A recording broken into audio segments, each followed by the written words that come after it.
Hey, Heidi Ho YouTubers. So, when I uploaded the first apple cider video over on the Goat Hollow channel, somebody asked me in the comments if I could do some separate stuff on how I made the lids. So here you go, person. They asked, one of the questions they asked was whether you could use metal lids, and you can sure buy these pretty cheap.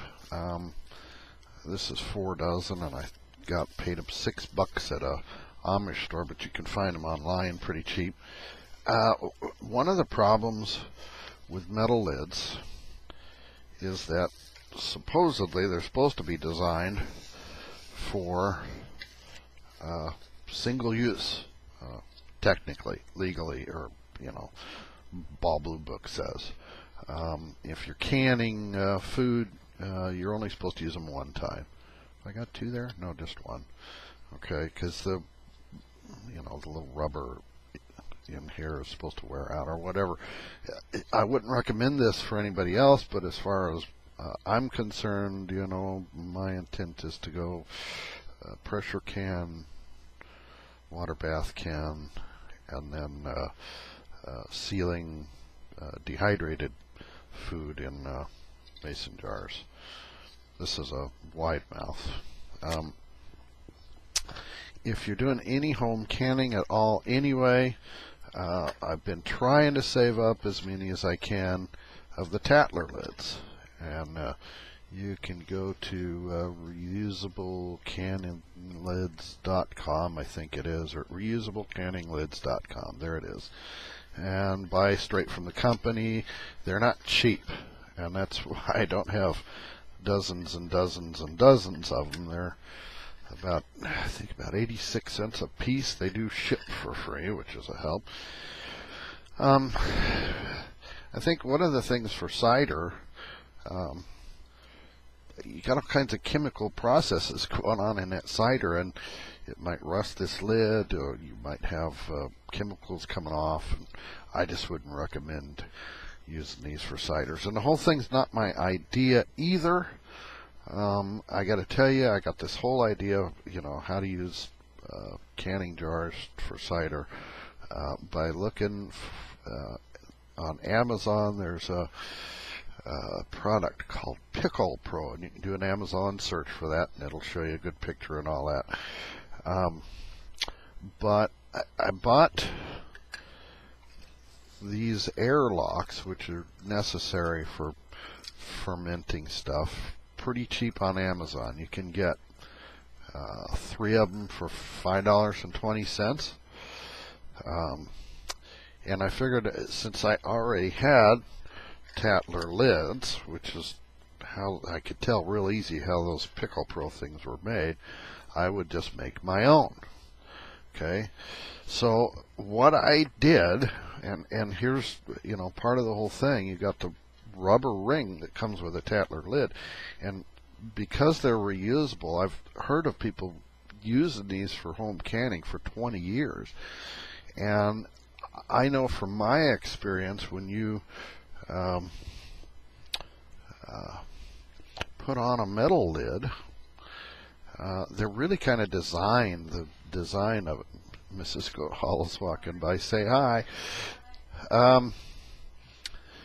They let air out, and then when it has a vacuum, of course, everybody knows they pop and seal the vacuum. Well, they're not really good at I mean, you can really tighten the lid down, but they're not really good because they're designed to let the air out at sealing that way. But I know from using Tatler lids in canning that you have to leave the ring pretty loose, or your canning jars won't let the air out, because this rubber seal is good at sealing against the jar.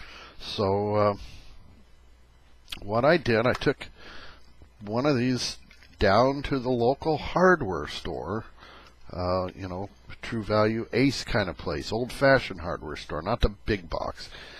And they got the drawer things that you pull out with all kinds of little fiddly hardware in them, and I asked the guy to give me a rubber grommet. And I played around until I found one that just fit on here real nice and snug.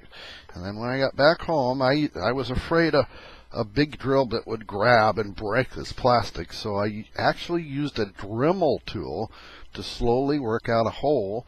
It was hard getting around one that this would fit into with just a little bit of play. And then the rubber grommet pops into there because it's got a U shape on its sides. See if you can, yeah, I'm kind of doing that right. Okay, so I put the rubber grommet in here. This slides down into the rubber grommet, and then it's tight. And then you got your lid, and you put a ring over it. So there's the explanation of the lids. Okay, so here's an update on how the cider's going. Okay, so here's an update on the cider itself. I don't know if you can see. It's right after dawn, so it's kind of cool here in the house. Let's see if I can get a little closer. They are, for a couple days, they've been bubbling away.